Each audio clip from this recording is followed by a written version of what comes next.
बाक्सानि दिहिरायाव सालबारि जिल्ला आरो सापागुरि कक्लाबारि गुदि बर' थुनलाइ आफादनि बोसोरारि जथुमा खुंफुंदों। थांनाय 26 डिसेम्बरनिफ्राय सानथामनि हाबाफारिजों बाक्सा जिल्ला सिमला पुलिस थानानि सिङाव थानाय दिहिरा हायना बाजार सानजौरां कमलेश्वर रामसियारि गेलेग्रा फोथाराव सालबारि जिल्ला बर' थुनलाइ आफादनि 20थि बोसोरारि जथुमा आरो सापागुरि कक्लाबारि गुदि बर' थुनलाइ आफादनि 53थि बोसोरारि जथुमाया जादोंमोन आरो दिनै जोबथा हाबाफारि। नबदिहिरा हायना बाजारनि बेन्दोङाव थानाय गंबा गामिफोरनि जथाय हेफाजाबजों सानजौरां कमलेश्वर रामसियारि गेलेग्रा फोथाराव सानथामनि हाबाफारिजों सालबारि जिल्ला बर' थुनलाइ आफादनि 20थि बोसोरारि जथुमा आरो सापागुरि कक्लाबारि गुदि बर' थुनलाइ आफादनि 53थि बोसोरारि जथुमाया थांनाय 26 डिसेम्बरनिफ्राय गुबुन गुबुन मेहेरगोनांफोर हाबाफारिनि गेजेरजों जानानै थाङो। मख'नो गोनांदि दिनै बेनिनो जोबथा हाबाफारि आरो दिनैनि फुंबिलि समावनो बर' थुनलाइ आफादनि गोथार फिरफिला बिरहोनाय जायो। बर' थुनलाइ आफादनि ओंथिगोनां मेथाइनि गेजेरजों बे गोथार फिरफिलाखौ बिरहोयो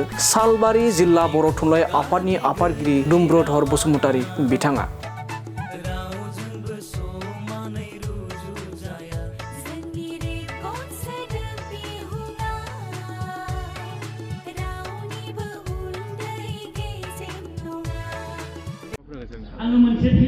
दिनै बुंनांगौआ बेनो जोंनि सालबारि जिल्ला बर' थुनलाइ आफादनि 20थि बोसोरारि जथुमानि दिनै जोबथि बा नैथि सान।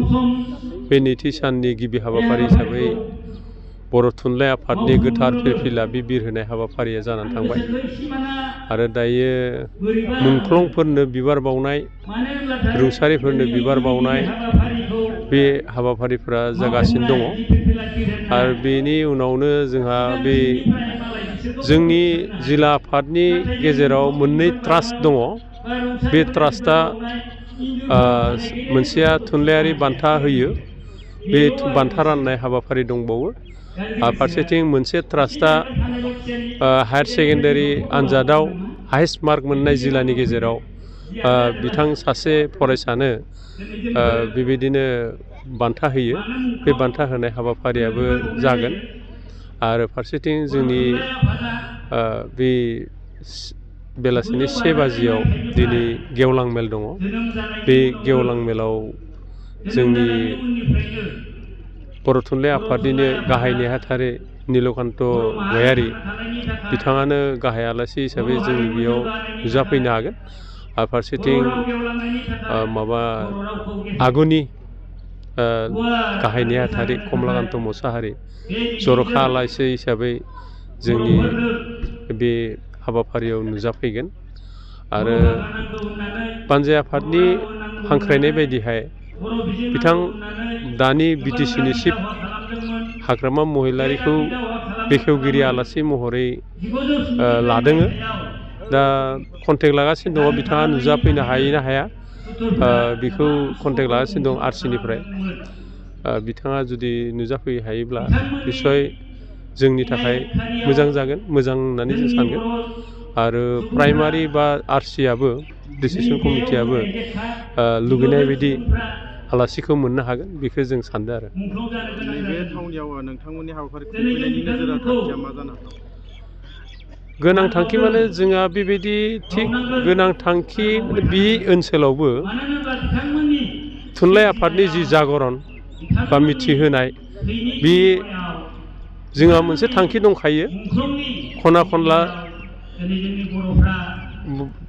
गुदि आफादफोरनि बिदिनो बोसोरारि जथुमाखौ खुंनाय, बियो बोसोरि जोंनि प्राइमारिफोरनि गेजेराव जोंहा मोनसे रटेसन सिस्टेमाव बियो जाबाय थायो आरो बे मेलनि गेजेरजों थुनलाइनि सोमोन्दै, जोंनि हारिनि राव थुनलाइ जौगानायनि सोमोन्दै रायजो राजाया मा मावनो दं, फरायसाफ्रा मा दायथ' दङ बा जोंनि फोरोंगिरिफ्रा मा दायथ' दङ बा दिनै जोंनि हारिया मा अबस्थायाव दङ, बेसेबांखिनि दावगादों, दावगानांगौब्ला मा नांगोन, मा मावनांगोन, बेफोर गासै बाथ्राखौ जोङो आलासि बिथांमोननिफ्राय रायजोनि गेजेराव फोस्रावनायनि मोनसे थांखि, बेनो आरो गाहाय थांखिया। जोंनि गेजेराव दासिम सिटेटनि जेंना आरो गोबां बर' बिजोंनि फरायसालिफोराव फरायसाफोरनि अनजिमा खम जालांनाय जेंनाया नुजाथिदों। बेनि सायाव नोंथांमोना मा सावरायदों? बर' थुनलाइ आफादा बेखौथ' खावलायबोगासिनो दङ। जोंनि बर' बिमा बिफाफ्रा गाव गावनि गथ'खौ बर' बिजोंनि फरायसालियाव थिसनाबालासिनो गुबुन गुबुन बिजोङाव थिसननानैसो मानसि खालामनायनि बा मानसि जानो हानायनि जि सिमां बे सिमांखौ साननानै लायो बा सिमांखौ नुयो आरो बे लेखायैनो सोरबा इंलिस मिडियाम आनखि दासिमबो असमिया मिडियाम बेबायदियावबो गाव गावनि फिसालाफोरखौ बा फिसाजोफोरखौ होनायखौ जों नुना मोनो। जों खावलायो जे मोनसे समाव बर' रावखौ फरायसालिनि बिजों महरै बा सोलोंथाइनि बिजों महरै थिसननो थाखाय नारा नाथा जुजिनानै सोरखारजों आन्दलन खालामलायनानै सरकारनि हेंथायै आन्दलन खालामनानै बेखौ जों बिजों महरै गनायथि मोनबोबाय। दिनै जोंनि आखाइजोंनो जोङो बे मोनसे बुंनो थाङोब्ला मोनसे गेरेमसा फांसे बिफां बियो बे गेरेमसा फांसे बिफांनि सिङाव थानानै बिनि साया सिङाव बिनि फिथाइ बिनि बिबार बिनि अक्सिजेन बार बेखौ जानानै गोबाङानो जों थांनानै दङ बिजोंनि सायाव आरो बे बिजोंनि सायाव सोनारनानै स्कुलाव मास्टार साख्रि जादों, कलेजाव मास्टार साख्रि जादों, इउनिभारसिटियाव जों फोरोंगिरि हिसाबै मावनो मोनदों। बे जिथुनिखि बिफां बे बिफां फांसेखौ जों गावनो दानफायना लादों होननानै आं बुंनो सानो। दा बेखौ जुदि जों खालामलाङोबा जोंनि आखाइजोंनो जोङो जोंनि बिजों महरै जिथु गायसंनाय बिफां फांसे बेखौ जोङो बुथारनो थांगासिनो दं आरो बेनिखायनो आंबो खावलायो जोंनि गाव गावनि गथ'फोरखौ जोंनि जिथुनिखि बर' बिजोंनि फरायसालि बे फरायसालिफ्रावनो होनांगौ बा प्राइभेटआनो जा सरकारियानो जा।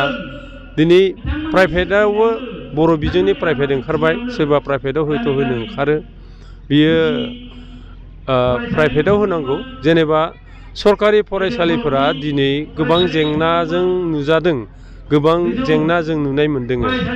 जे प्राइभेट स्कुलनि गावारि फरायसालिफोरनि रुजुनायाव फोरोंगिरिनि जिथुनिखि कुवान्टिटि फोरोंगिरिनि जखा बे फोरोंगिरि जखाखौ सरकारि फरायसालिफोराव मोननो थाङा। गारजेनफोरा बे मोनसे अजद दङ।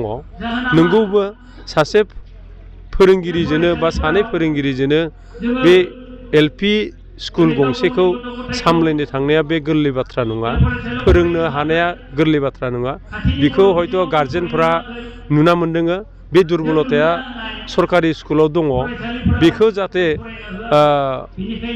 बे फोरोंगिरिनि जेंना बे फोरोंगिरि जेंनाखौ सरकारा सुफुंनानै होयो, बोस्रांनानै होयो। बेखौ मिरु बर' थुनलाइ आफादावबो दाबि दङ। जोंनि जिल्ला बर' थुनलाइ आफादाबो बेफोरखौ सुफुंनांगौ होननानै जिल्ला आफादावबो थांखि लानाय दङ। बेफोर थांखिखौ मिरु थुनलाइ आफादनो जोङो दैथायहरबाय थायो आरो जेंनानि मोगा मोगि जाब्लानो गुदि आफादफोराबो जोंनो थांखिफोरखौ दैथायहरो आरो जोंबो बे लेखायैनो गले गले बेफोर थांखिखौ मिरु थुनलाइ आफादनो हरो आरो मिरु थुनलाइ आफादा सरकारजों नारा नाथा बे जेंनाखौ सुस्रांनो थाखाय नाजागासिनो दङ।